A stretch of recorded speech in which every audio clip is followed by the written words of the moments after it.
Depuis le mercredi, je veux dire le mercredi 9 juin, nous avons introduit, c'est-à-dire avant le séminaire, nous avons introduit notre thème sur les oracles de Balaam. Nous avons donné la source, la cause, ce qui a poussé Balaam à prononcer les oracles sur Israël, le peuple de Dieu. En tout, il y a eu 4 oracles qui ont été prononcés sur Israël et les 3 autres ont été prononcés sur les nations. Les 3 autres peuvent être en termes de supplément. Mais nous allons plus nous focaliser sur les 4 oracles de Balaam sur le peuple d'Israël. Et notre thème tourne autour de ces 2 chapitres, Nombre 23, Nombre chapitre 23 et Nombre chapitre 24. Et pour revenir un peu à ce que nous avions dit la fois passée, pour parler de la cause des oracles, pourquoi est-ce que Balaam a eu à parler, à prononcer ces oracles? C'est que le roi de Moab, qui fut effrayé par rapport à tous les exploits que Dieu faisait avec le peuple d'Israël, et il est allé influencer même les Madianites contre les Israélites, Nombre 22, 1 à 4. Et alors, dans sa frayeur, il a fait appel à Balaam pour maudire le peuple d'Israël, en vue d'avoir le dessus sur eux, en vue de les anéantir, en vue de les empêcher tout simplement d'atteindre leur destinée. Et Israël était en marche vers la terre promise. Je peux avoir de l'eau, s'il te plaît?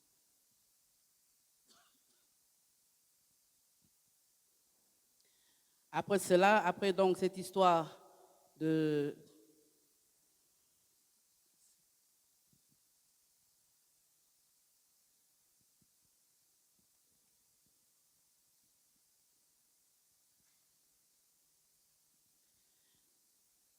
Excusez-moi. Après cette histoire de Balak qui fait appel à Balaam, il y a eu l'épisode de l'ânesse qui parle à Balaam, et enfin le chapitre 23 qui nous concerne. Mais avant de parler des oracles, parce que nous sommes dans une étude biblique, avant de parler des oracles, de commencer à dire qu'est-ce que les oracles représentent aujourd'hui pour nous, enfants de Dieu, j'ai voulu d'abord donner cette définition que j'ai retenue par rapport à l'oracle. Oracle, parce que cela fait partie de notre thème. Alors j'aimerais qu'ensemble nous puissions avoir un entendement commun par rapport au mot oracle. Cette définition. La première définition, oracle, c'est une décision jugée infaillible et émanant d'une personne de grande autorité. C'est une décision jugée infaillible et émanant d'une personne de grande autorité. Oracle. Décision jugée infaillible et émanant d'une personne de grande autorité. Deuxième définition d'oracle, c'est une réponse d'une divinité au fidèle qui l'a consulté. Ça a toujours un sens par rapport à la religion. C'est-à-dire les gens allaient vers cette divinité et la réponse de cette divinité à cette personne qui venait vers lui s'appelait oracle. Deuxième définition, réponse d'une divinité au fidèle qui l'a consulté. Et les gens allaient consulter les prophètes, consulter. C'est aujourd'hui que nous disons les faux, les vrais prophètes. À l'époque, il n'y avait pas le Saint-Esprit. Donc les gens allaient consulter toute personne capable de lui donner une réponse qui pouvait l'aider dans une situation. Réponse d'une divinité au fidèle qui l'a consulté. Troisième définition du mot oracle, c'est réponse d'une divinité qui donnait à ceux qui lui posaient une question. Réponse d'une divinité qui donnait à ceux qui lui posaient une question. Il y avait des gens qui venaient avec une question particulière et cette réponse-là était aussi considérée à l'époque comme l'oracle. Réponse d'une divinité qui donnait à ceux qui lui posaient une question. Quatrième définition, c'est par rapport aux Grecs et aux Romains. Réponse que les anciens Grecs et les anciens Romains s'imaginaient recevoir du Dieu qu'ils avaient consulté. Réponse que les anciens Grecs et les anciens Romains s'imaginaient recevoir du Dieu qu'ils avaient consulté. Donc à l'époque, le fait que Balak se lève et qu'il aille voir Balaam n'était pas étrange. C'est nous aujourd'hui, nous disons, mais ce n'est pas possible. Comment est-ce qu'il part voir quelqu'un pour aller maudire? À l'époque, c'était de coutume, donc les gens s'habituaient comme ça. Réponse que les anciens Grecs et les anciens Romains s'imaginaient recevoir du Dieu qu'ils avaient consulté. 5e définition, oracle était aussi la divinité même qui rendait les oracles. La divinité même, de foi, était aussi appelée lui-même oracle. La divinité qui rendait les oracles était lui-même aussi appelé oracle. Et du point de vue familier, quelqu'un peut dire parler comme un oracle, parler d'un ton oracle, c'est-à-dire parler d'un ton solennel, c'est-à-dire sans qu'il y ait doute par rapport à ce que la personne dit, sans qu'il y ait contradiction. Donc cette personne est en train de dire, de parler, de dire des oracles, des choses qui ne peuvent être contredites ni faire preuve de doute. 6e définition, oracle se dit aussi des vérités énoncées dans les Écritures saintes ou déclarées par l'Église. Oracle, c'est aussi des vérités énoncées dans l'Écriture sainte. À l'époque, on appelait ça aussi oracle, des vérités énoncées dans l'Écriture sainte ou déclarées par l'Église. Cela était aussi considéré comme oracle. 7e vérité, l'oracle se dit de l'opinion formulée sur un ton décisif. L'opinion formulée sur un ton décisif par une personne ou une autorité, par une personne qui détient une très grande autorité. Cette personne, c'est-à-dire tout ce qu'il dit, on considère que tout ce qu'il dit est infaillible. Donc chaque fois qu'il donne son opinion, on dit que c'est ce qu'il faut vraiment faire. Pourquoi? Parce que c'est lui qui a parlé. On le considère lui-même comme oracle. C'est dit de l'opinion formulée sur un ton décisif par une personne et son autorité est considérée comme infaillible. Voilà donc les 7 vérités, les 7 définitions que j'ai eu à trouver par-ci, par-là, dans les commentaires, ainsi que dans les différents dictionnaires. Et oracle voulait aussi dire dans l'Ancien Testament la parole de Dieu. Dans l'Ancien Testament plutôt, le contenu de la loi mosaïque. Le contenu de la loi mosaïque dans l'Ancien Testament, le contenu de la loi mosaïque était aussi considéré comme des oracles. Donc, ce que le Seigneur avait dit, ce que le Seigneur les avait dit dans la loi mosaïque était considéré comme des oracles. Dans le Nouveau Testament, l'oracle peut être considéré aujourd'hui comme la parole de Dieu, qui est infaillible, qui ne peut pas être contredit. Dans le Nouveau Testament aujourd'hui, oracle peut être considéré comme la parole de Dieu. Mais à l'époque, ça prêtait confusion, c'est-à-dire que ce soit les faux prophètes ou les vrais prophètes, on parlait toujours des oracles. Que ce soit des personnes qui pratiquaient la divination, on parlait toujours des oracles. Mais j'ai pris cette définition dans le dictionnaire Robert, dit ceci: oracle, c'est la volonté de Dieu annoncée par les prophètes et les apôtres. C'est la volonté de Dieu annoncée par les prophètes et les apôtres, veut dire oracle. Il provient du verbe latin orare, orare, qui veut dire parler. Ça provient du verbe latin orare, qui veut dire parler. Parler en rapport avec oris, oris en latin, qui veut dire la bouche. Parler, dire des mots, pas murmurer, mais proclamer, le dire vraiment.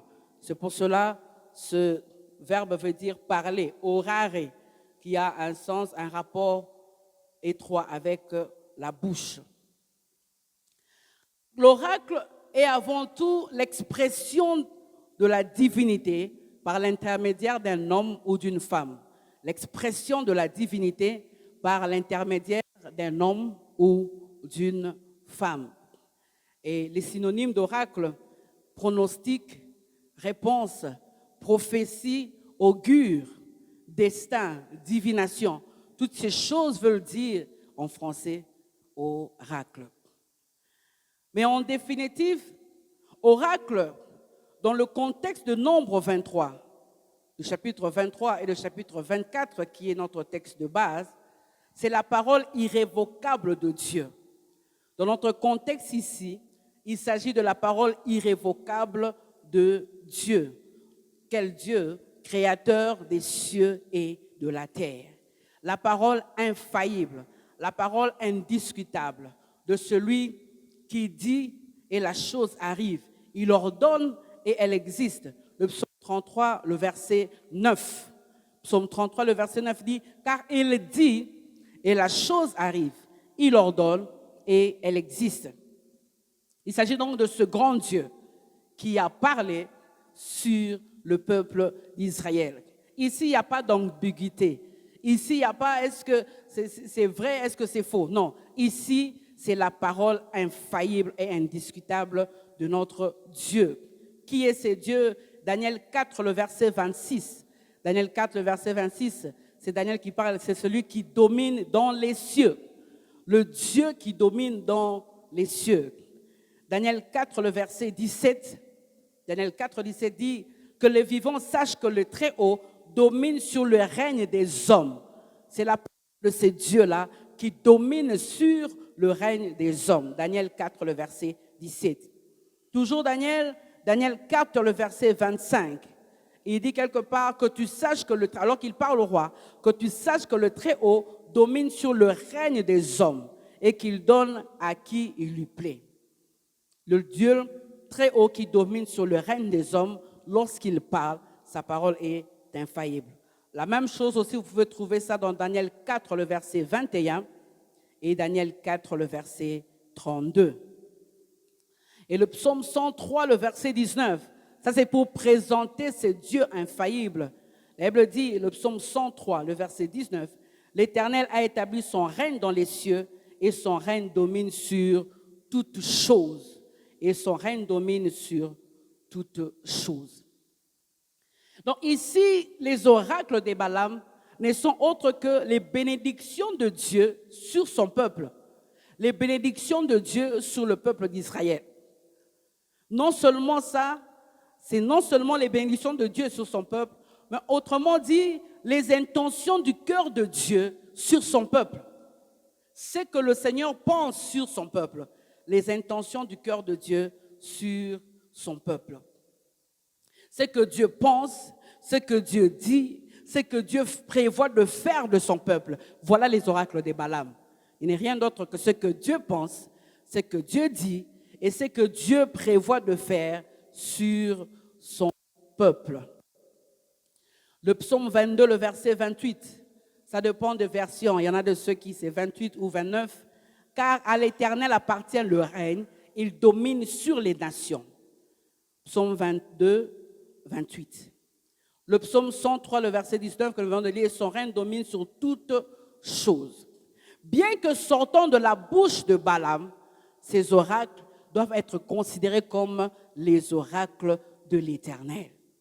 J'aime ce passage de Zacharie 12, le verset 1, alors qu'on parle de l'oracle. Oracle, parole de l'Éternel sur Israël. Ainsi parle l'Éternel qui a étendu les cieux et fondé la terre et qui a formé l'esprit de l'homme au-dedans de lui. Une telle personne, un tel Dieu qui est notre Dieu aujourd'hui, sa parole ne peut qu'être irrévocable. Irrévocable. Et la fois passée, j'ai longuement parlé de qui est Balak. Qui est Balak? Aujourd'hui, je veux parler de qui est Balaam. Qui est Balaam?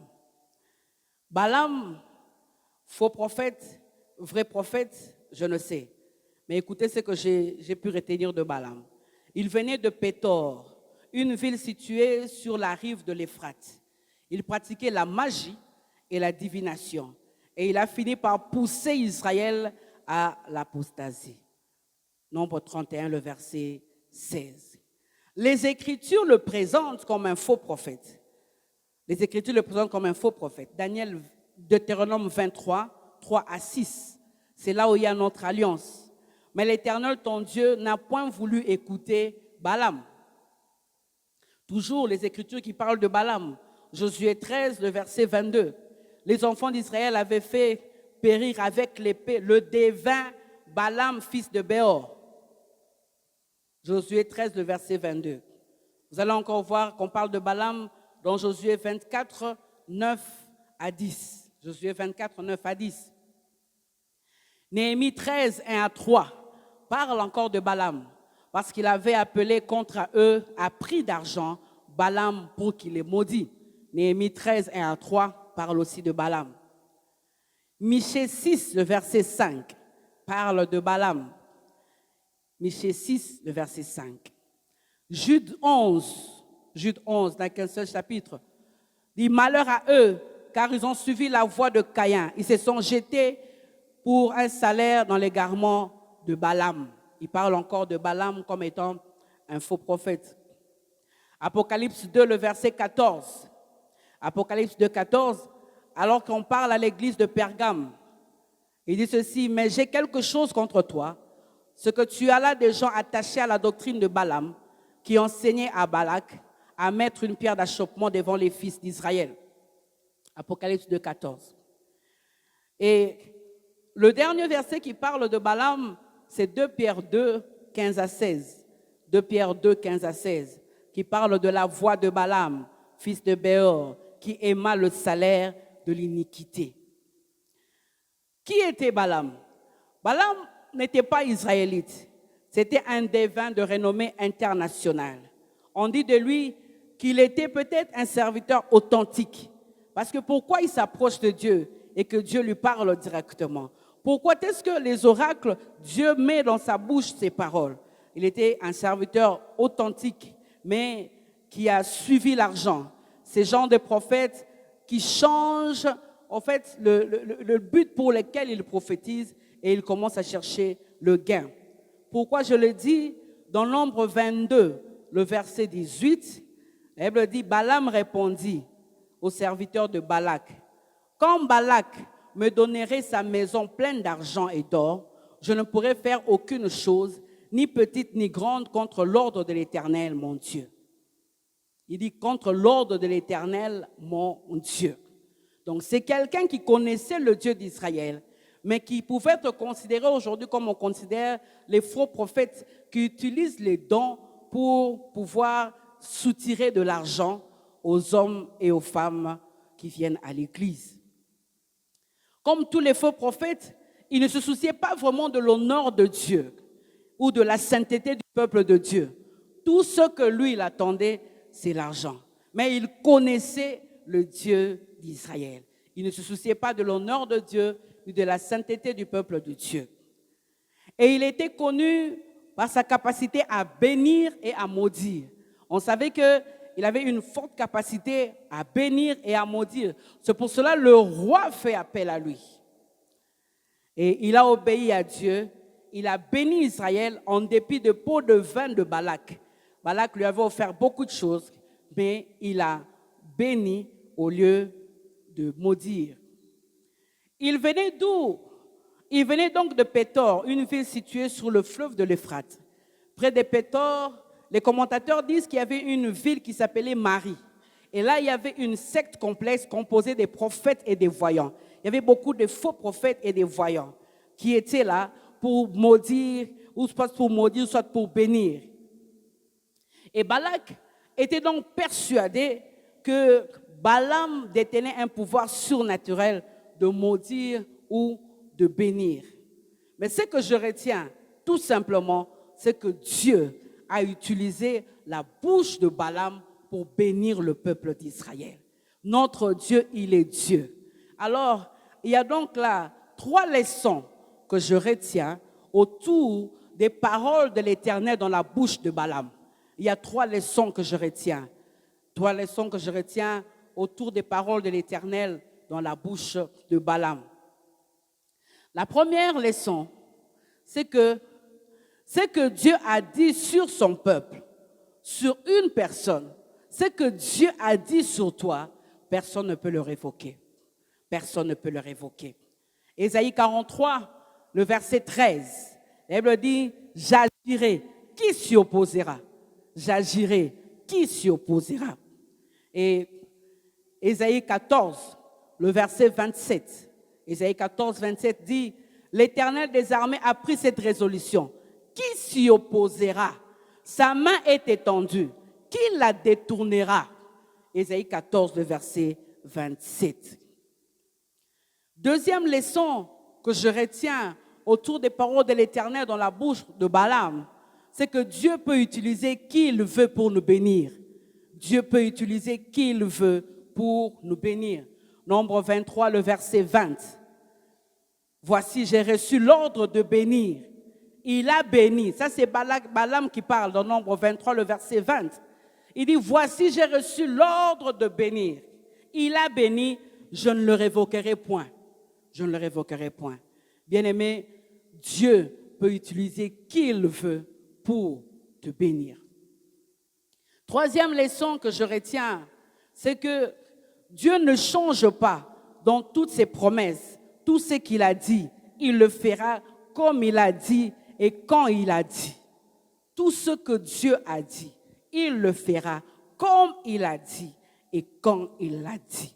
C'est pour cela, nous tous, en attendant de voir la promesse par rapport aux choses que Dieu doit faire dans nos vies, sachons une chose, ce qu'il a dit, il va l'accomplir. Personne ne peut l'arrêter. Personne ne peut arrêter Dieu. Bien-aimé, la Bible dit, il n'est pas un homme pour mentir, ni un fils d'homme pour se repentir. Ce qu'il a dit, ne le fera-t-il pas? Ce qu'il a déclaré, ne l'exécutera-t-il pas? Nombre 23, le verset 19. Ce qu'il a dit, ne le fera-t-il pas? Ce qu'il a déclaré, ne l'exécutera-t-il pas? J'aime ces gens qui disent, Dieu est capable de faire tout ce qu'il dit, il fera, il accomplira. Tout ce qu'il a dit, il va le faire. Il va le faire. 1 Samuel 19, le verset 9, le verset 59. 1 Samuel 19, le verset 59 dit, celui qui est la force d'Israël ne ment point et ne se repent point, car il n'est pas un homme pour se repentir. Tu peux mettre ton nom là-bas. Celui qui est la force de Toti ne ment point, ne se repent point, car il n'est pas un homme pour se repentir. Paul, introduisant sa lettre à son fils Tite, présente ce Dieu comme le Dieu qui ne ment point. Tite 1, 1 à 2. Tite 1, 1 à 2. Il ne ment pas, bien-aimé. Ce qu'il dit, il va l'accomplir. Le psaume 89, 37, ça dépend des versions. C'est les autres, c'est 37, c'est les autres, c'est 38, mais c'est le psaume 89, 37 ou 38. Le témoin qui est dans le ciel est fidèle. Le témoin qui est dans le ciel est fidèle. Voilà un peu toutes ces paroles lorsque les mauvaises pensées viennent, lorsque l'ennemi vient te dire que ça ne sert plus à rien. Voilà les paroles qu'il faut répliquer. Voilà la parole de Dieu qu'il faut répliquer. Voilà l'épée de l'esprit qu'il faut tenir et commencer à déclarer face aux faussetés de l'ennemi. Job 16, le verset 19, il dit, mon témoin est dans le ciel, mon témoin est dans les lieux élevés. C'est Job qui parle. Job 16, verset 19. Nous tous, nous connaissons l'histoire de Job. Bien-aimé, non seulement il est fidèle à sa parole, non seulement, comme on dit 2 Thessaloniciens 3, verset 3, le Seigneur est fidèle, mais il s'appelle aussi fidèle. Il s'appelle fidèle. Apocalypse 19, le verset 11, l'appelle fidèle. 2 Thessaloniciens 3, le verset 3, le Seigneur est fidèle. Apocalypse 19, le verset 11, nous présente le Dieu fidèle, on l'appelle fidèle et véritable. Ce soir, je suis venu t'encourager pour te dire que tu es dans le fidèle. Lui-même, il s'appelle fidèle. Il ne peut pas régner par rapport à son nom. Donc, Balak et Balaam ce soir, alors que la fois passée, je parlais de Balaam et qu'aujourd'hui, brièvement, je viens de parler de Balaam. Balak et Balaam, ce sont toutes ces personnes qui veulent ta perte. Toutes ces personnes qui travaillent pour ta perte. Toutes ces personnes qui travaillent pour ta perte. Balak et Balaam sont toutes ces personnes qui complotent contre toi, derrière toi, alors que tu ne sais pas. C'est toutes ces personnes qui constituent des Balaam et des Balak. Balak et Balaam, ce sont les gens qui sont prêts à tout pour que tu disparaisses, toi et toute ta famille. Les gens qui sont prêts à tout pour que tu disparaisses, toi et ta famille. Mais j'aime, alors que je parle à des serviteurs, à des servants de Dieu. Il a dit dans Ésaïe 54, cette promesse des serviteurs, Ésaïe 54, le verset 15, il dit, « Si l'on forme des complots, cela ne viendra pas de moi. Quiconque se liguera contre toi tombera sous ton pouvoir. » Avant de parler de ces oracles, parlons d'abord de la présentation de ces oracles, de la préparation plutôt de ces oracles. Comment est-ce que Balaam a fait pour préparer? Je veux parler de la préparation pour les oracles. Comment il s'est préparé pour les oracles?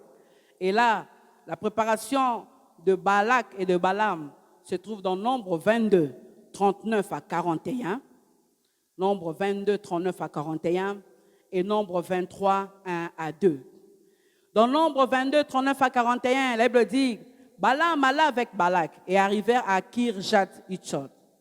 Balak sacrifia des bœufs et des brebis et il envoya à Balaam et aux chefs qui étaient avec lui. Le matin, Balak prit Balaam et le fit monter à Bamoth-Baal, d'où Balaam vit une partie du peuple. Ici, lorsqu'il est monté, il a vu une partie du peuple d'Israël. Et c'est dans Nombre 27, le verset 1 à 2, que Balaam est en train de dire à Balak, « Bâtis-moi 7 autels et prépare-moi 7 taureaux et 7 béliers. » 7 taureaux et 7 béliers. Et là, nous avons 3 explications à donner par rapport à cette portion des Écritures. 3 explications par rapport à la préparation pour les oracles.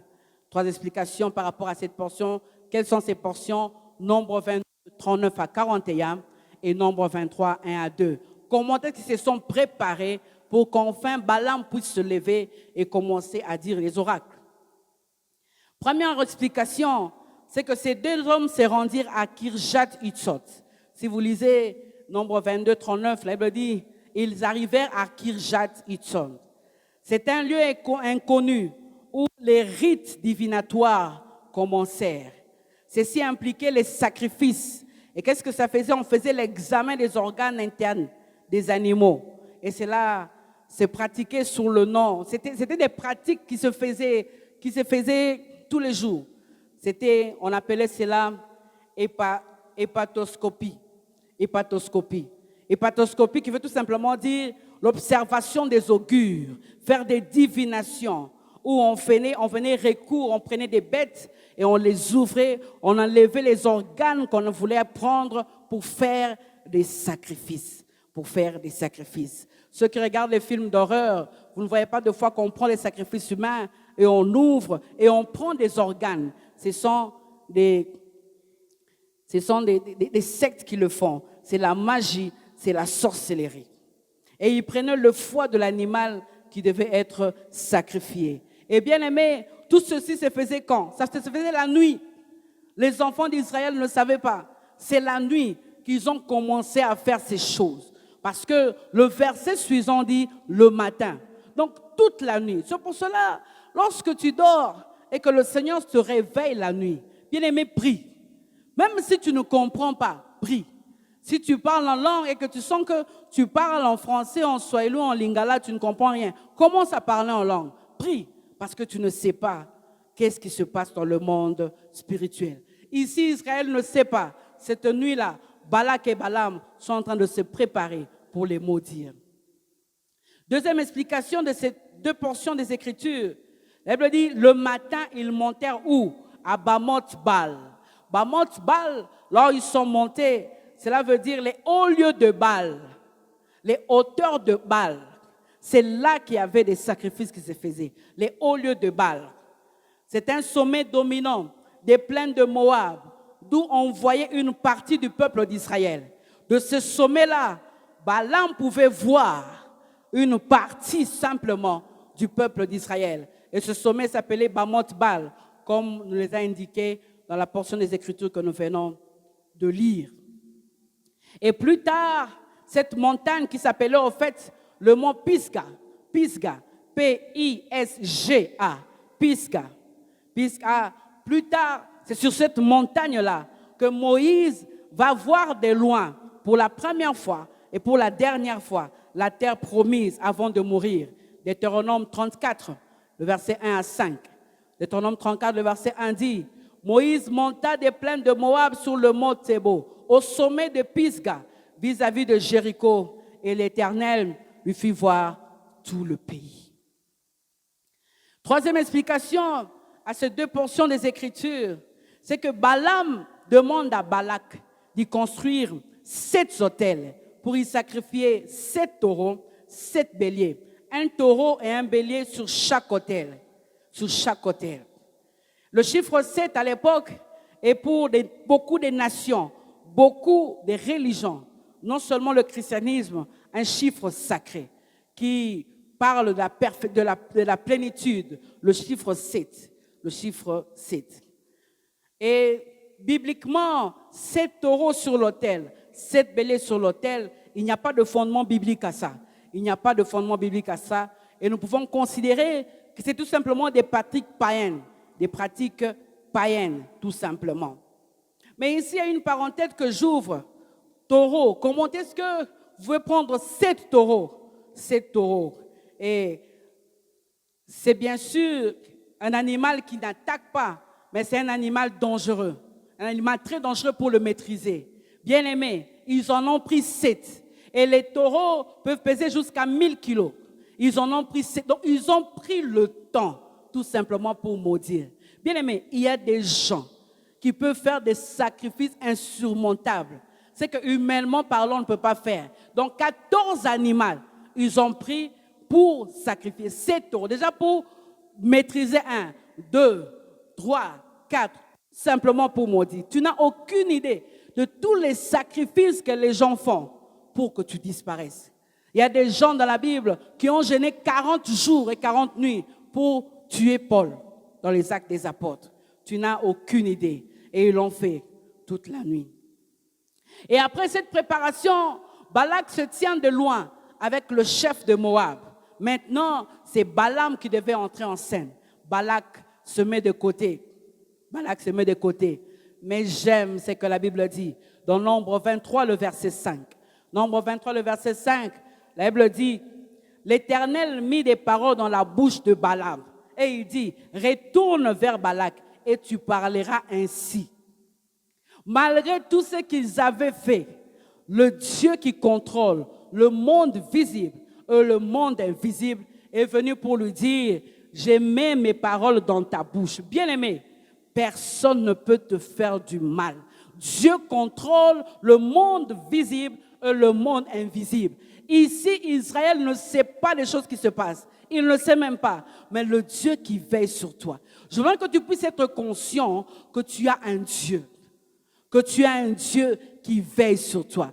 Et tu as un Dieu qui combat pour toi sans toi. Parce que s'il devait t'ouvrir les yeux, tu n'allais pas dormir. Tu allais commencer à chasser tout le temps. Au nom de Jésus, tu allais commencer tout le temps à sauter. Mais par sa grâce, il nous ferme les yeux.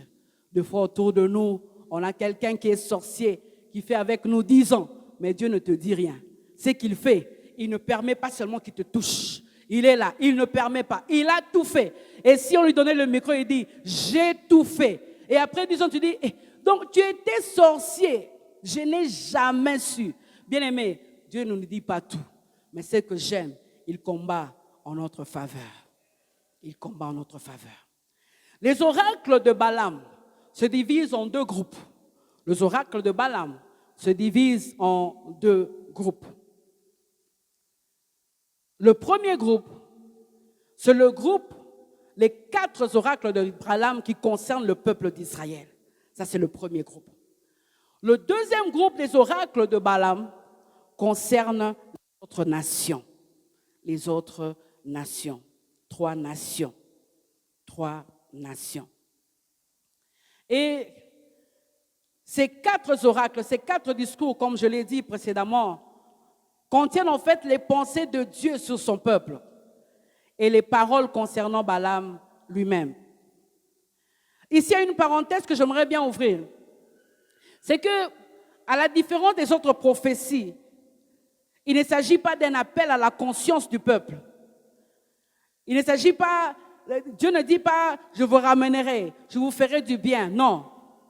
Mais ce sont là les déclarations propres de Dieu sur son peuple. Et il ne déclare pas, le peuple est présent, mais il le met dans la bouche d'un homme mauvais pour proclamer ses intentions qu'il avait au fond de lui-même. C'est nous ici que nous sommes en train de vivre ces choses. Et nous sommes bien heureux parce que nous comprenons qui nous sommes. En fait, ces oracles, c'est tout simplement pour nous dire qui nous sommes. Et qu'est-ce que Dieu veut de nous. Et qu'est-ce que Dieu a programmé pour nous. C'est ça. Le pasteur Ken a parlé comment surmonter la tentation. J'ai aimé ce qu'il a dit dans un des points. La meilleure façon de surmonter la tentation, c'est de connaître qui tu es, ton identité. Et les oracles de Balaam sont en train de révéler qui est Israël. Israël lui-même ne comprend même pas. Qui es-tu? Bien-aimé, si tu sais qui tu es, si tu sais comment Dieu te voit, si tu sais les projets que Dieu a sur toi, si tu connais les pensées du cœur de Dieu pour toi, il y a des choses que tu ne feras pas. Il y a des choses que tu ne feras pas. Donc, ces 4 oracles, qui ne sont autres que des bénédictions de Dieu sur le peuple d'Israël, se fondent sur 4 aspects. Sur 4 aspects. Le premier aspect, c'est sur la séparation. La séparation. La séparation. Nombre 23, le verset 9. Nombre 23, le verset 9. La Bible dit, c'est un peuple qui a sa demeure à part, séparé du monde. Le premier aspect de la bénédiction de Dieu, c'est la séparation. Il nous prend, il nous enlève du monde de ténèbres et nous amène vers son admirable lumière. Le deuxième aspect des oracles de Balaam, c'est la justification. La justification du peuple de Dieu. La justification. Nombre 23, le verset 21, il dit, il n'aperçoit point d'iniquité en Jacob. Ici, il est en train de parler de Jacob. Jacob. Vous allez le voir, je vais en parler dans les lignes qui suivent. Jacob, le menteur, le trompeur. Mais lorsque Dieu regarde, il dit, il n'aperçoit point d'iniquité en Jacob. Comme toi aujourd'hui, oui, par la grâce de Dieu, nous continuons notre marche. Il nous arrive de tomber, mais par Jésus, tu es justifié. Nous sommes justifiés. Troisième aspect des oracles de Balaam, c'est sa beauté, la beauté du peuple de Dieu. Nombre 24, le verset 5. Nombre 24, le verset 5. Quelles sont belles tes tentes, ô Jacob.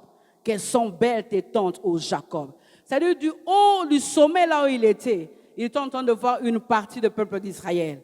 C'est sa beauté. Quatrième aspect des oracles de Balaam, c'est son espérance et sa gloire. Son espérance et sa gloire. Christ en moi, c'est l'espérance de la gloire. Nombre 24, le verset 17. Nombre 24, le verset 17, la Bible dit, un astre sort de Jacob, un spectre s'élève d'Israël. Son espérance et sa gloire. Bien-aimés, voilà donc les 4 bases, les 4 fondements des 4 oracles de Balaam sur le peuple de Dieu. Les 3 autres oracles se retrouvent dans Nombre 24, 20 à 3. Nombre 24, 20 à 3, c'est là que vous allez retrouver les 3 autres oracles où Dieu parle de Amalek, de Kénien et de l'Assyrien. Voilà donc les fondements des 4 oracles. Et nous allons aujourd'hui parler simplement du premier fondement, celui de la séparation, c'est-à-dire le premier oracle de Balaam. Et par la grâce de Dieu, le mercredi prochain, nous parlerons du deuxième oracle, du troisième oracle, et nous allons terminer. Aujourd'hui, nous allons parler du premier oracle. Mais avant de parler du premier oracle dans Nombre 23, 7 à 10, c'est là que se trouve le premier oracle de Balaam. Il commence par dire, comment maudirais-je, Nombre 23, 7, comment maudirais-je celui que Dieu n'a point maudit? Comment serais-je irrité quand l'Éternel n'est point irrité? D'autres versions, il dit, comment menacerais-je celui que l'Éternel ne veut pas menacer? Comment? Il pose cette question-là. Alors, cet oracle se divise en 3 parties. Cet oracle, premier oracle se divise, on dit quoi? Un oracle, hein? Papa? Un oracle.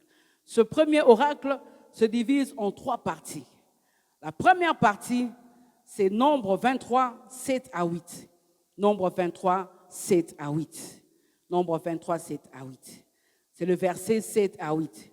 Et dans ces 4 oracles principaux, le peuple de Dieu est appelé 2 fois Jacob, 2 fois il est appelé Israël. Vous allez voir que 2 fois Balaam est en train de dire Jacob et après il dit Israël. Ça veut dire 2 choses. Ça veut dire 2 choses.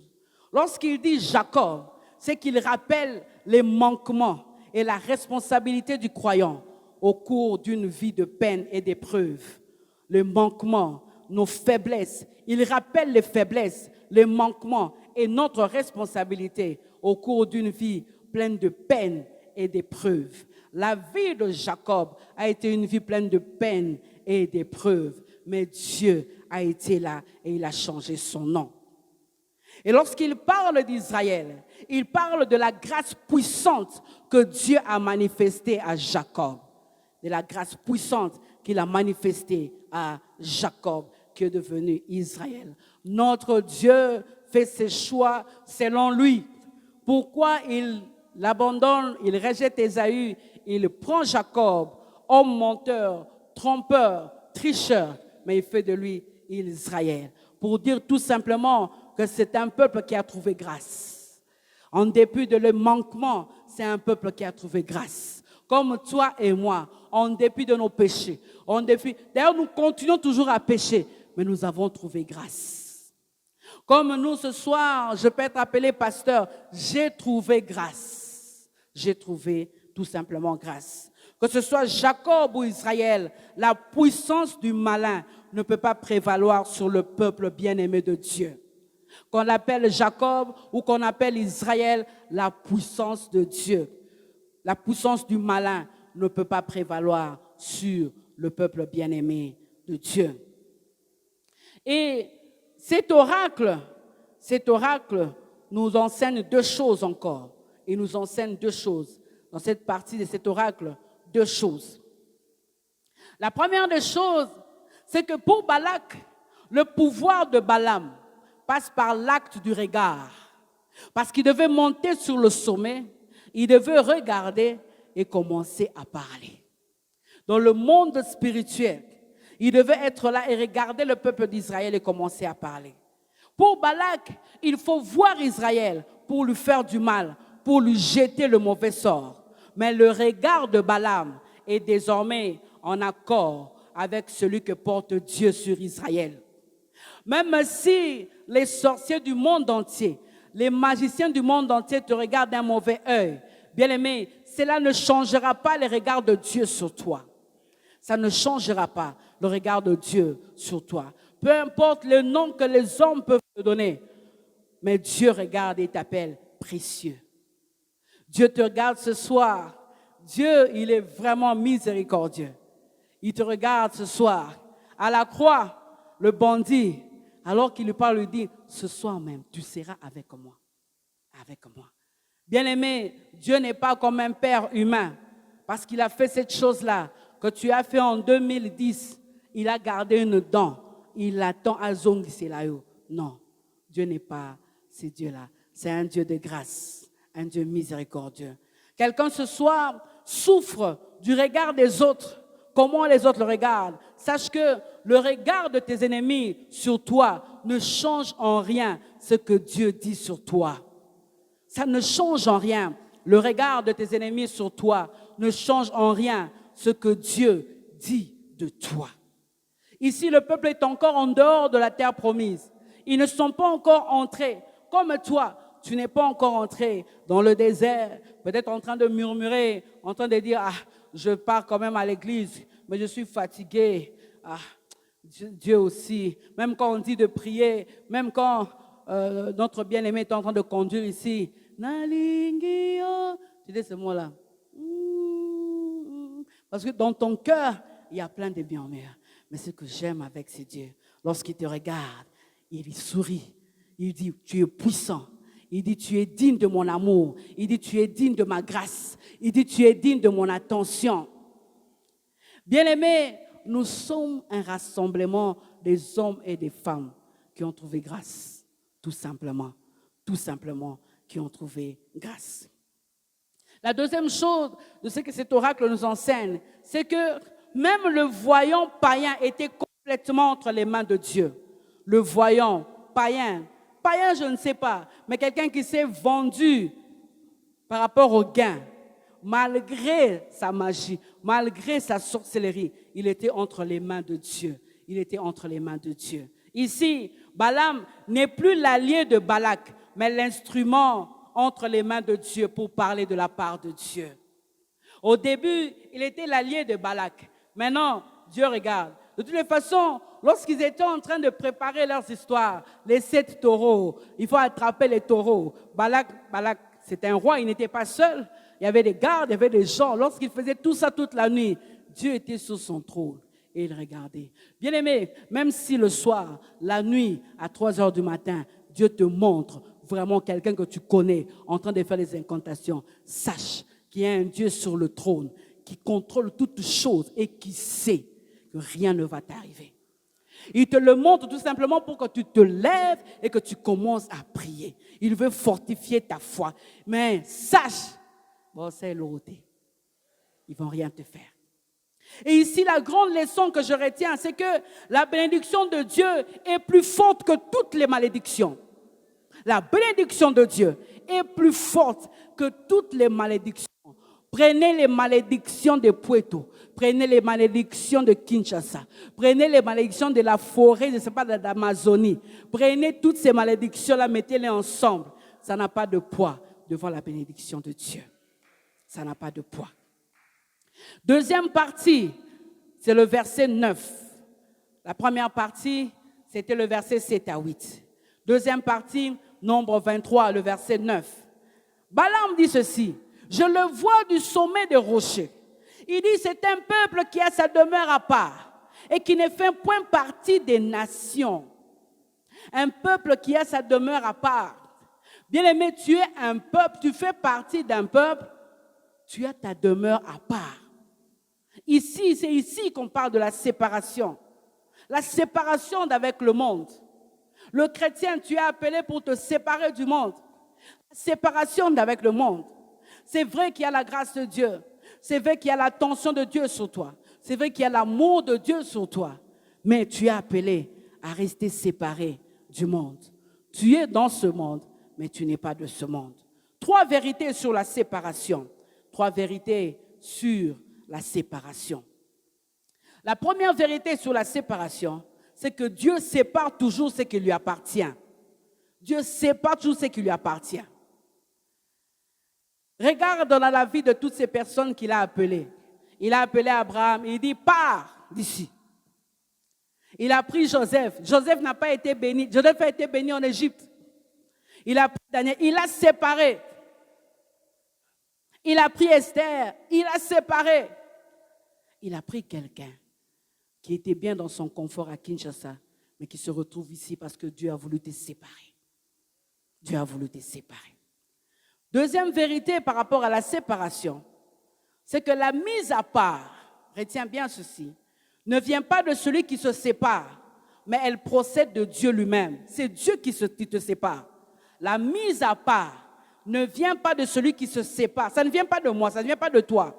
Mais c'est Dieu lui-même qui procède à cette mise à part. C'est Dieu lui-même qui regarde Israël et qui le met à part. Il le met à part. Comme il avait mis à part les ténèbres avec la lumière. Genèse 1, le verset 4. Elle a dit, Dieu sépara la lumière d'avec les ténèbres. Il sépara la lumière d'avec les ténèbres. C'est Dieu qui te sépare. C'est pour cela, il y a certaines épreuves que Dieu permet dans nos vies pour nous séparer. Quand Dieu regarde, pour Dieu, ce qui compte, c'est ton âme. Pour Dieu, ce qui compte, c'est votre relation.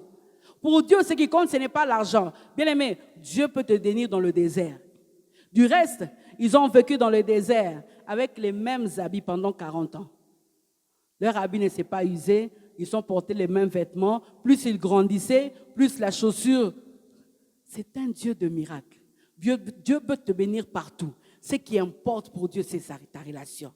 Et lorsqu'il sent que votre relation est menacée, il est capable de t'enlever dans un poste qui était vraiment rémunérateur pour toi, pour te garder avec lui.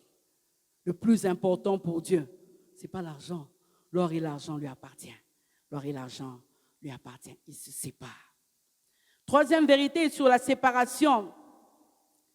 Troisième vérité sur la séparation. Parce que Dieu nous a déjà retirés moralement du monde, en nous sauvant, nous devons nous en séparer.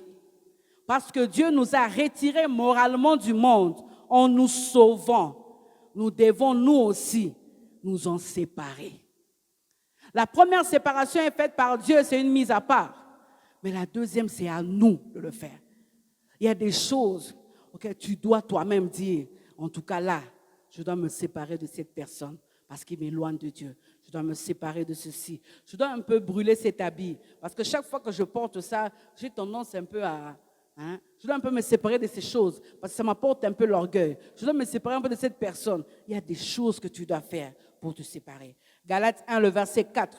Galates 1, le verset 4, la Bible dit, en parlant de Jésus, il s'est donné lui-même pour nos péchés, en sorte qu'il nous retira du présent siècle mauvais, selon la volonté de notre Dieu et Père. Il s'est donné pour nous retirer de ce siècle mauvais.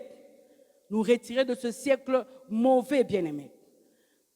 Qu'est-ce qui fait que tu n'arrives pas à te détacher de certaines choses du monde? Tu n'arrives pas à te détacher. Tu fais partie d'un peuple à part. Lorsque Aman se lève, dans Esther 3, le verset 8, Esther 3, le verset 8, il vient accuser les Juifs chez le roi, Assuérus. Regarde ce qu'il dit. Il y a, Esther 3, le verset 8, il y a dans toutes les provinces de ton royaume un peuple dispersé et à part parmi les peuples, ayant des lois différentes de celles de tous les peuples et n'observant point les lois du roi. Ça se voit. Un chrétien doit être remarquable. Tu ne peux pas vivre selon le monde. Eux, ils ont remarqué que les Juifs ne font pas des choses comme eux. Les Juifs sont en train de... Aujourd'hui, on ne sait plus voir qui est juif. Quand je dis juif, je dis chrétien. Qui est chrétien et qui n'est pas chrétien. Comment te comportes-tu en dehors de l'Église? En dehors de l'Église. En dehors de l'Église. Voilà un peu ce que veut dire la séparation. La séparation. Daniel de même, dans Daniel 6 à 10, ils ont remarqué, Daniel 6 à 10, les gens qui étaient autour du roi, ils ont remarqué que cet homme, il est vraiment différent. Cet homme, il agit différemment. Il agit vraiment différemment. Il est vraiment très différent. Il y a quelque chose. Ils sont allés l'accuser chez le roi. Mais la Bible dit quoi? Il a continué à prier comme d'habitude. Comme d'habitude. Est-ce que ce soir, tu t'es mélangé avec les lois du monde alors que tu es séparé? Dieu te voit séparé et toi, tu veux encore davantage te mélanger. Israël était un peuple séparé d'autres peuples. Israël était seul dans le désert. Mais dans le désert, ils étaient en sécurité avec Dieu par rapport à d'autres peuples qui avaient des armées fortifiées. Et ils étaient en sécurité. C'est pour cela que je te dis, Dieu peut te garder dans le désert simplement pour t'épargner, simplement pour épargner ta foi, pour épargner ta relation avec lui, parce qu'il sait que là, il peut te parler, parce qu'il sait que là, votre communion est en sûreté. Et dès qu'on veut mêler le peuple de Dieu avec d'autres peuples du monde, le peuple est perdu. Le peuple est perdu. Lorsqu'un chrétien se mêle avec le monde, c'est le monde qui le corrompt et il se perd. Ton témoignage vis-à-vis du monde n'aura plus de poids. Pourquoi? Parce que tu t'es mélangé avec le monde. Ce soir, j'aimerais poser la question à quelqu'un. À combien de degrés, je dis bien combien de degrés es-tu séparé du monde? Parce que lorsque nous recevons Christ, il y a beaucoup de choses qu'on ne fait plus. Mais au fur et à mesure que nous avançons, nous rencontrons des vieux prophètes, des vieux chrétiens qui disent « Ah, qu'est-ce que tu crois ?» Même vos pasteurs là aussi, ils font tout ça. Même vos pasteurs. Et petit à petit, on commence à mettre de la légèreté, petit à petit. Tu pries avec tes collègues, mais lorsqu'il s'agit de corrompre, toi aussi tu es là en train de corrompre. Peut-être que tu ne corromps pas, mais tu es là en train de faire des coups bas pour faire tomber les autres. Qu'est-ce que les gens du monde peuvent dire de ta chrétienté ce soir? Est-ce que ton collègue peut dire, en tout cas, tu es vraiment un serviteur de Dieu. Tu es vraiment une servante de Dieu. Aujourd'hui, l'attachement à Dieu de certains sont vus seulement dans les réseaux sociaux, avec des t-shirts. Jésus t'aime. Jésus veut te sauver. Des orientations, des exhortations. Bien-aimé, je te parle là où tu es. Mais pour Dieu, ça ne veut rien dire. Ça ne veut vraiment rien dire. Et ce soir, nous nous posons cette question pour savoir à quel degré nous nous sommes séparés du monde. Quelle est les choses du monde qui sont encore en toi? Quelles sont les choses que l'ennemi peut venir réclamer chez toi pour dire, donne-moi mon histoire. Donne-moi. Y a-t-il des choses dans ta vie, tu es conscient, où l'ennemi peut dire, même si tu commences à dire au nom de Jésus, il te regarde et dit, avant de ça, remets-moi d'avoir mon mensonge que tu as pris. On lui dit au nom de Jésus, il dit, bon, c'est bon, mais remets d'abord, tu vois, les 15 000 $ là, avec lesquels tu as construit ta maison là, et que tu es venu remettre l'action de grâce. Remets-moi d'abord ça. Bien-aimé, aujourd'hui, à quel degré es-tu chrétien? C'est une question qu'on ne se pose plus, parce qu'à l'église, c'est reçoit, et puis quelqu'un tombe. Mais lorsqu'il se réveille, il est la même personne. Il est vraiment la même personne. Quelles sont les choses du diable que tu détiens? Ozana biloko satana ozo bomba. Chaque fois il revient. Ils viennent encore t'étouffer la nuit. Ils ont encore le pouvoir sur toi. Parce que tu as encore des choses de l'ennemi. Trois vérités que j'aimerais encore souligner à ce stade. La première, c'est que nous sommes appelés à vivre avec les gens du monde, mais nous ne sommes pas appelés à vivre comme les gens du monde. Nous sommes appelés à vivre avec les gens du monde, mais nous ne sommes pas appelés à vivre comme eux. Nous ne sommes pas appelés à vivre comme eux.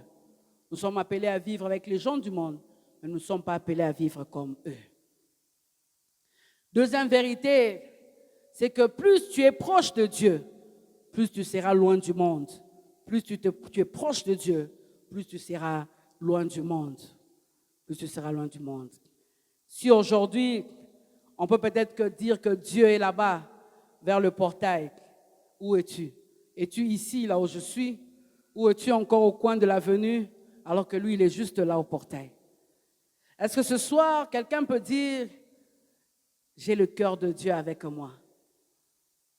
Quelqu'un peut dire ce soir que lorsque je prie, c'est la même sensation de cette intimité que j'avais depuis que j'ai reçu le Seigneur. C'est la question qu'on se pose. Séminaire après séminaire, mercredi après mercredi, c'est pour que nous soyons forts spirituellement. C'est pour que nous soyons forts spirituellement. Troisième vérité, la Bible dit dans Matthieu 5, le verset 14, vous êtes la lumière du monde. Matthieu 5, 14, vous êtes la lumière du monde. Matthieu 5, 16, que votre lumière luise ainsi devant les hommes. Matthieu 5, 19, que votre lumière luise ainsi devant les hommes.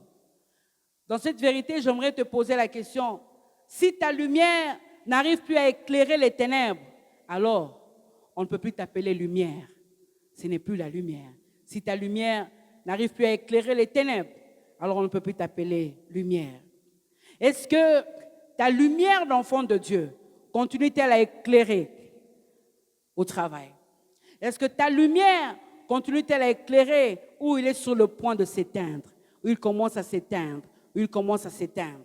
Si ta lumière s'est éteinte, c'est que tu es confondu avec les ténèbres. Ce soir, je suis venu dire à quelqu'un que tu ne fais pas partie des nations. Tu n'es pas n'importe qui. Tu ne fais pas partie des menteurs. Tu n'es pas de la race de menteurs. Tu n'es pas de la race des corrupteurs. Tu n'es pas de la race des adultères. Tu n'es pas de la race de tricheurs. Tu n'es pas le système de pensée du monde. Lorsqu'on parle du monde, c'est un système de pensée. Ce n'est pas le monde matériel. Parce que dans le monde matériel, nous tous entrons dans les taxis, nous utilisons les ordinateurs, nous faisons les mêmes choses. Mais c'est un système de pensée du monde où on dit, tu ne peux pas rester vierge jusqu'à ce que tu te maries. Il faut que tu connaisses parce que le corps de la femme, on t'explique toutes ces choses. Où on te dit, écoute, non, on a fait 20 ans ici. C'est comme ça que ça se passe ici. Si tu ne veux pas, Robima, pauvre. C'est un système de pensée. La troisième partie de l'oracle, c'est le verset 10. Nombre 23, le verset 10. C'est ici que Balaam est en train de dire, qui peut compter la poussière de Jacob et dire le nombre du quart d'Israël? Nombre 23, le verset 10. Le camp d'Israël, pourquoi il parle des quarts d'Israël? Parce que de la montagne de là où il était, il ne pouvait que voir le quart d'Israël. Il ne pouvait pas voir tout Israël. Parce que le camp d'Israël était réparti en 4 secteurs, de chaque côté du tabernacle. Et du mont Pisgah, là où il était, il ne pouvait que voir le quart. Et cela pouvait tout simplement dire que si l'on ne pouvait pas compter un quart, donc il était impensable de compter l'ensemble du peuple d'Israël. Impensable de compter l'ensemble du peuple d'Israël. Ici, il y a un langage, on dit quoi? Une figure de style, une figure de style. En fait, qu'est-ce que Balaam voulait dire? Balaam voulait dire 4 choses. En disant qu'on ne peut pas compter la poussière de Jacob, ni le nombre du quart d'Israël. En termes hébreux, il voulait dire 4 choses. La première chose, Balaam voulait dire qu'Israël ne peut être ni compté, ni comparé à un autre peuple. C'est ce que dans le langage hébreu, cela voulait dire. Dans la traduction hébraïque, c'est ce que Balaam voulait dire. Il voulait dire qu'Israël ne peut être ni compté, ni comparé à d'autres peuples. C'est un peuple qu'on peut dire inclassable à tous les égards. On ne peut pas les classer. Donc on ne peut pas mettre à côté d'Israël, on prend une autre nation pour dire qu'Israël est le... Non, on ne peut pas le comparer. C'est un peuple exceptionnel. La deuxième chose que Balaam voulait dire, il voulait dire, c'est que arriver à compter le peuple hébreu dans le langage judéen revenait à dire qu'on pouvait le maîtriser. Donc c'est un peuple qu'on ne peut pas maîtriser. Il voulait tout simplement dire c'est un peuple qu'on ne peut pas maîtriser. On ne peut pas contenir les effets de la bénédiction divine sur Israël. Non seulement on ne peut pas les maîtriser, mais on ne peut pas contenir les effets de la bénédiction divine. Ils sont bénis à un niveau, ils n'arrivent même plus à parler. Donc sur le plan spirituel, ils voient cette bénédiction. Bien-aimé, là où tu es assis, tu es béni de toutes sortes de bénédictions dans le lieu céleste. Tu es un homme et une femme bénis. C'est pour cela que l'ennemi s'acharne sur toi. La bénédiction ici n'est pas comparée au fait que je porte un bon habit, que je porte... Non, ce n'est pas ça. La grâce, la protection divine, l'assurance que Dieu est avec toi et qu'il ne t'abandonnerait pas. Une grâce exceptionnelle. Lorsqu'il regarde ce peuple, il dit, waouh, c'est un peuple qu'on ne peut pas comparer. Lorsqu'il dit que c'est un peuple qu'on ne peut compter la poussière de Jacob, il voulait aussi dire qu'on ne peut pas limiter sa puissance. On ne peut pas limiter. Dieu a déployé sur Israël une puissance qu'on ne peut pas comprendre. Comment est-ce que ces peuples arrivent à baliser le chemin et à remporter des victoires? Et il est en train de regarder sur le plan spirituel, il dit, on ne peut pas limiter sa puissance. Lorsqu'il dit encore qu'on ne peut pas compter la poussière de Jacob, il voulait dire qu'on ne peut pas le ramener à l'échelle humaine. Non. On ne peut pas le ramener à l'échelle humaine. Bien-aimé, tu es divin. Ah, je parle à quelqu'un ce soir. Tu es divin. Dans ton sang coule le sang de l'agneau immolé. Tu es divin, tu n'es pas de ce monde. C'est pour cela, tu ne peux pas être vaincu. Et lorsqu'il regardait, il disait, je regarde les bénédictions qui sont sur le peuple d'Israël. Non. On ne peut pas les maîtriser. Donc c'était comme pour dire, tu m'as dit de maudire, mais je ne peux rien faire. C'est que je suis en train de voir. C'est pour cela, lorsqu'on tend le micro, ou qu'un sorcier parle, il dit, lorsque je suis arrivé à sa maison, les chars de feu que j'ai vus, la puissance de Dieu que j'ai vue. On parle de qui? On parle de toi et de moi, qui dormons paisiblement sur le même lit, la même couverture, le même drap, le même nom. Mais sur le plan spirituel, lorsque l'ennemi te regarde, il est en train de dire que je ne peux pas le ramener à l'échelle humaine. Je ne peux pas limiter sa puissance. Je ne peux pas délimiter les effets de la bénédiction de Dieu sur lui. Voilà ce que Balaam était en train de dire. Bien-aimé, personne ne peut te maîtriser. Personne ne peut contenir la puissance de Dieu qui est en toi.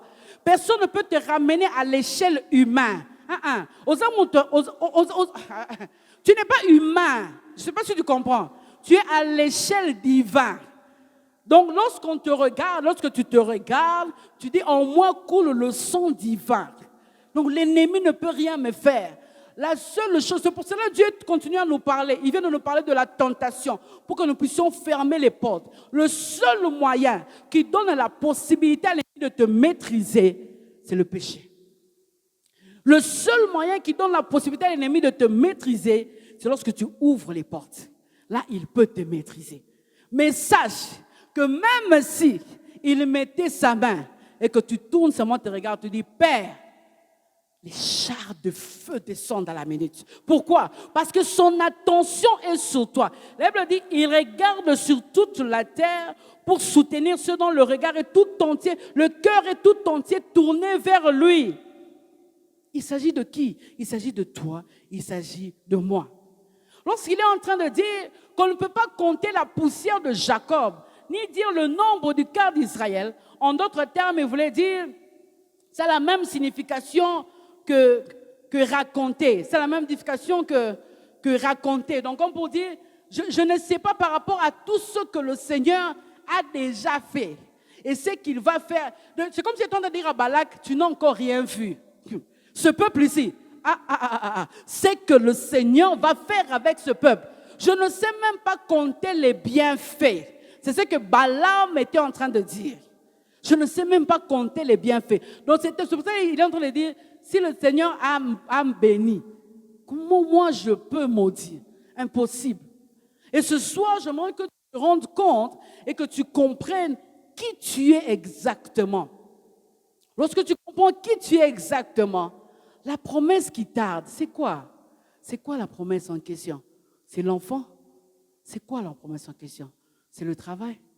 C'est quoi la promesse en question? C'est le mariage? Donc tu veux limiter toute ta communion avec Dieu par rapport à une promesse qui tarde. Et qu'est-ce que tu fais? Tu ouvres les portes. Et lorsque l'ennemi vient pour te maîtriser, tu commences encore à te décourager, à pleurer. Seigneur, nous ne sommes pas entendus comme ça. Mais vous êtes entendus comment? Nous sommes entendus comment? C'est que le Seigneur veut que nous puissions rester sous l'abri du Très-Haut. Là-bas, personne ne peut nous toucher. Lorsqu'il est en train de dire qui peut compter la poussière de Jacob et dire le nombre du quart d'Israël, ça veut dire l'impossibilité de compter Israël renvoie à l'impuissance du langage des hommes à exprimer la grandeur de Dieu et les hauts faits envers son peuple. Donc, c'est-à-dire, Balaam est en train de dire il n'y a pas un langage humain pour expliquer les hauts faits de Dieu dans la vie de ce peuple. Il n'y a pas un langage humain. Il n'y a pas une explication humaine pour expliquer la grâce de Dieu qui coule sur ce peuple. Il n'y a pas une explication que les hommes et les femmes de ce monde peuvent comprendre pour expliquer ce que Dieu va faire de ce peuple. Et ce soir, c'est la même chose. Bien aimé, il n'y a pas une explication à donner par rapport à la grâce de Dieu. Les hauts faits, les choses que Dieu a résolu de faire dans ta vie, il n'y en a pas. C'est pour cela que l'ennemi, quand il vient, il te montre que le tableau sombre, des choses qui ne marchent pas. Voilà ce que Balaam a vu dans le peuple d'Israël. Et il a vu où? Il est monté à la montagne. c'est du sommet, du haut des rochers. Bien aimé, lorsque tu restes en bas, ton regard est affecté par ce qui est en bas. Mais lorsque tu montes et que tu regardes avec le regard de Dieu, tu dis, je suis bien heureux. J'ai des choses que j'attends de la part de Dieu. C'est là que Dieu nous ouvre les yeux, qu'on voit comme celui qu'on appelle El Elyon, qui est au-dessus de toutes choses. C'est pour cela la première chose que l'ennemi aime paralyser dans la vie du chrétien, c'est la prière. Parce que là-bas, lorsque tu abandonnes, tu ne vois plus. Tu ne vois que des choses qui ne marchent pas. Tu ne fais que te plaindre. Tu ne fais que te plaindre. Et l'homme de Dieu a dit, un des moyens pour vaincre la tentation, c'est la prière.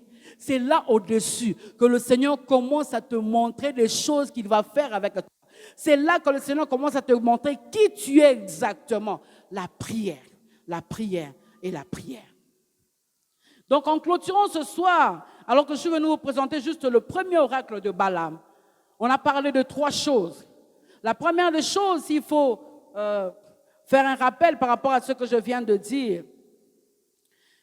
C'est pour les enfants d'Israël, mais c'est aussi pour toi. De la même manière, les enfants d'Israël ne pouvaient pas être maudits, n'étaient pas maudissables. Bien-aimé, tu n'es pas maudissable. Tu ne peux pas être maudit. De la même manière, ils ont été choisis pour occuper une place de choix dans le cœur de Dieu. De la même manière, toi aussi, tu es le choix de Dieu. Il t'a séparé du monde, pour que tu occupes une place de choix dans son cœur. De la même manière, ils étaient appelés à devenir une grande multitude qu'on ne pouvait pas maîtriser, qu'on ne pouvait pas contenir. De la même manière, il t'a aussi appelé à devenir puissant, à devenir fort. Tu es destiné à la domination. Tu es destiné à l'excellence. Tu es destiné à la grandeur. Ce sont des choses auxquelles on a comme l'impression qu'on est déjà habitué à ça lorsqu'on est en train de parler. C'est pour cela, à chaque fois, on est tout le temps découragé. Tout le temps découragé parce que nous ne savons pas qui nous sommes exactement. 3 choses. L'incapacité d'être maudit. Incapacité d'être maudit. La séparation. Le peuple innombrable avec un destin qui donne envie. Un destin qui donne envie. C'est pour cela, Balaam, lorsqu'il est en train de parler au verset 10, il termine en s'identifiant même à ce peuple. Il s'identifie à ce peuple. Et il dit que je meurs de leur mort. La mort qui est le résultat de toute une vie. C'est-à-dire la fin d'une vie. Lui, il préfère même mourir de la mort. Vous voyez jusqu'à quel point Dieu lui avait montré la grandeur de ce peuple. Il commençait même à dire, je veux même mourir de leur mort. Bien-aimé, ce soir, ce que je suis venu te dire, que tu comprennes exactement qui tu es. Et 3 choses que Balak nous enseigne. Tu ne peux pas être maudit. Impossible. Tu ne peux pas être maudit. Alors ne dis pas, la situation que je suis en train de traverser, ce sont des malédictions qui n'ont pas été vraiment brisées. Je dois encore donner ceci. Il n'y a rien à donner. Appuie-toi sur la grâce et commence à déclarer la parole de Dieu. Commence à proclamer la parole de Dieu. Ne te fatigue pas. Ne dis pas, je l'avais fait hier. Je l'ai fait il y a 2 ans. Oui, c'est ça la foi chrétienne. C'est ça la foi chrétienne. Parler et parler. Dire les oracles de Dieu. Continuer à parler. La deuxième chose que tu dois savoir, c'est que tu occupes une place de choix dans le cœur de Dieu. Si les hommes et les femmes te voient comme un homme lambda ou une femme lambda, mais Dieu, lorsqu'il te regarde, il dit précieux. Il t'appelle précieux. Tu es précieux aux yeux de Dieu. Rejeté peut-être, je ne sais pas, mais sache que tu es précieux aux yeux de Dieu. La dernière chose que tu dois savoir, c'est que tu es destiné à une fin heureuse. À une fin heureuse. Tu es destiné à des grandes choses. Et le Dieu qui nous a destinés, Philadelphie, à des grandes choses, nous appelle à rester près de lui, à garder la foi, à prier et à lire la Bible tous les jours. Le séminaire vient de passer, mais mercredi, je serai là. Jeudi, je serai là. Dimanche, je serai là. À la jeunesse, je serai là. Chez les hommes, je serai là. Chez les femmes, je serai là. C'est ça la vraie vie chrétienne. Que Dieu vous bénisse.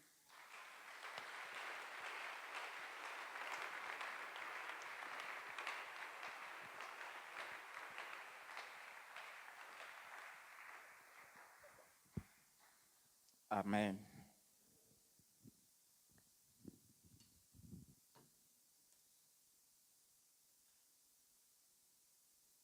Amen. Wow.